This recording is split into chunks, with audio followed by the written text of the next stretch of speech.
What is freedom? Freedom is having the choice to shape your own life.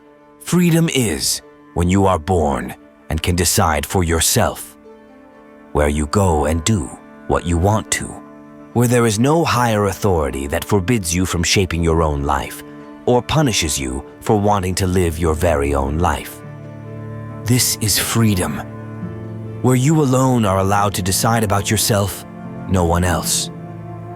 Freedom, however, is not having the freedom to mug someone on the street, to impose one's will on someone, to rob, blackmail, terrorize, judge, imprison, or kill someone in order to impose one's will on another person, because that is violence. Incidentally, this is the violence that criminal governments and rulers practice in order to be able to rule their serfs.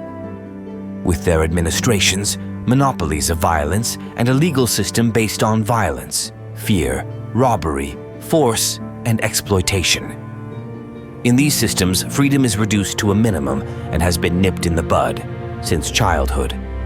Any desire for freedom and individuality is democratized, standardized, and criminalized. The people in these state prisons are held hostage, their whole lives and bred like animals, controlled and indoctrinated so that they don't dare to leave the program.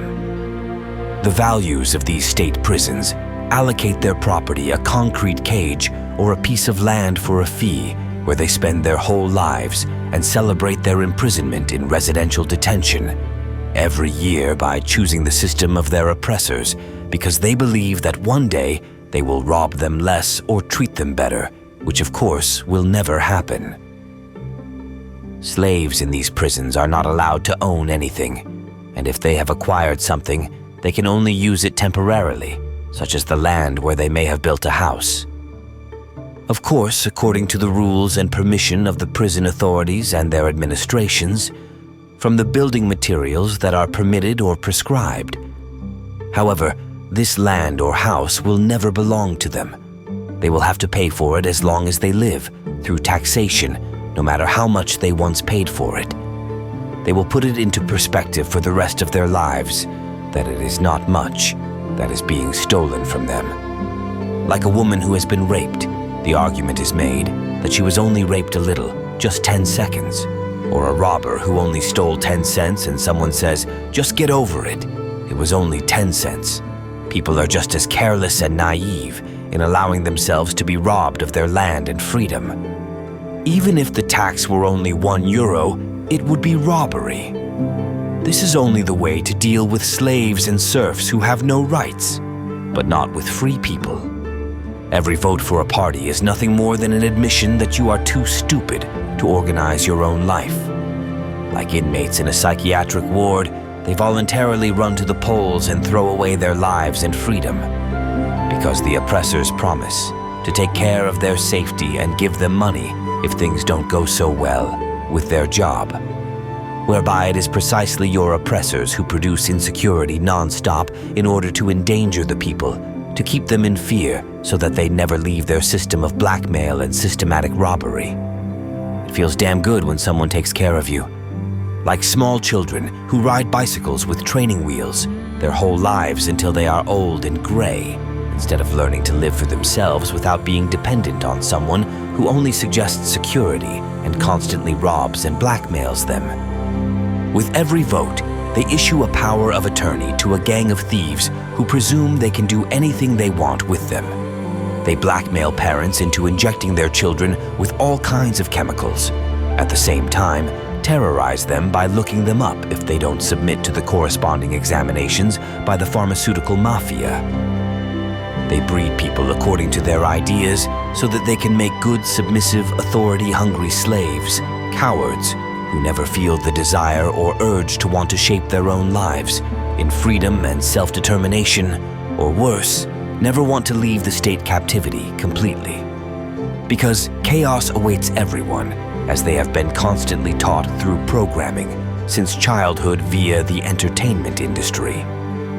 Burning streets await them if they only dare to live freely and self-determined. This is how they program their serfs to perfection on a spiritual level, almost religiously telling them that hell awaits them if they eat the forbidden fruit of freedom. Every attempt to leave the prison, where the state parasites feed on us all their lives, ends with blackmail through their criminal courts, threats of deprivation of liberty, and threats of violence. And if one should physically defend oneself because one wants to defend the family from the attacks of these terrorists, this often ends in the hospital or in the cemetery, where the remains are half disemboweled. They are being cremated so that the corpse is not visible, and the slaves themselves pay for the grave every year. What people want, or what they desire. What they have is conveyed to them via the media in subconscious suggestive messages.